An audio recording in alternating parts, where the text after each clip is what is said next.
विनंती करतोय की त्यांनी 2 मिनिटात आपलं मनोगत व्यक्त करायचं आहे।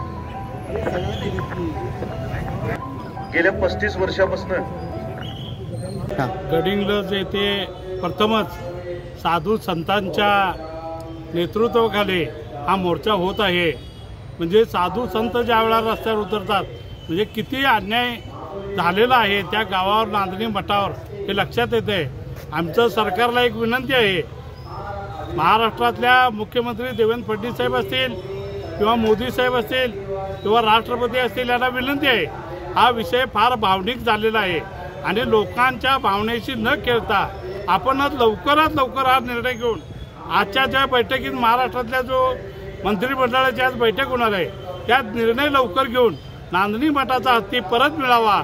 आणि हा गडिंग्लजकरांचा आक्रोश न थांबणारा आक्रोश आहे।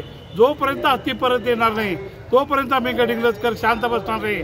हा गडिंग्लजमध्ये झालेला सर्व पक्षीय, सर्व जातीय, धर्माचे लोक एकत्र येऊन हा मोर्चा काढलेला आहे।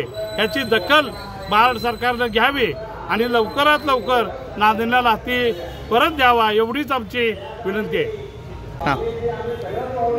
नांदणी मठाचा माधुरी हत्ती हा वनतारानं हस्तांतरित करून घेतलेला, त्याच्या विरोधामध्ये आज आजरा, गडिंग्लज, चंदगडच्या जैन बांधव आणि सर्व समाजातील लोकांनी आक्रोश मोर्चा, आत्मक्लेश मोर्चा काढलेला आहे। त्या मोर्चाच्या माध्यमातून शासनानं या गोष्टीकडे गांभीर्यानं पाहावं। खरं तर आमच्या भागामध्ये हत्तींचा फार मोठा प्रादुर्भाव आहे, ज्याचा प्रचंड त्रास हा शेतकऱ्यांना झाला आहे, पुष्कळ लोकांना मारलं गेलं आहे। या हत्तीला घेऊन जाण्याच्या ऐवजी एक श्रद्धास्थान असलेला नांदणीच्या मठातला हत्ती नेणं हे पूर्णतः चुकीचं आहे। पूर्ण कोल्हापूर जिल्हा रस्त्यावरती उतरला आहे आणि याची दखल आज मंत्रिमंडळातून निश्चित याच्यावरती निर्णय व्हावा, नांदणीचा हत्ती हा परत मिळावा, एवढी शिवसेनेच्या वतीनं मागणी केली।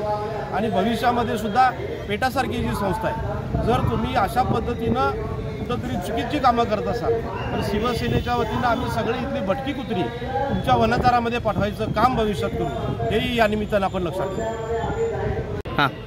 आपल्या सर्व इथल्या जैन धर्मीय बांधवांच्या आणि इतर धर्मीय बांधवांच्या म्हणणं मंत्रालयापर्यंत पोहोचलेलं आहे। मंत्रालयाच्या माध्यमातून मुख्यमंत्री देवेंद्र फडणवीस यांच्या नेतृत्वाखाली आणि शेट्टी साहेबांच्या उपस्थितीत आज मार्ग निघाल असं वाटते आणि त्याच्यानंतर हत्ती आपल्या नांदणी मठामध्ये परत येईल ह्याच्यात काय आपल्याला शंका आहे असं मला वाटत नाही।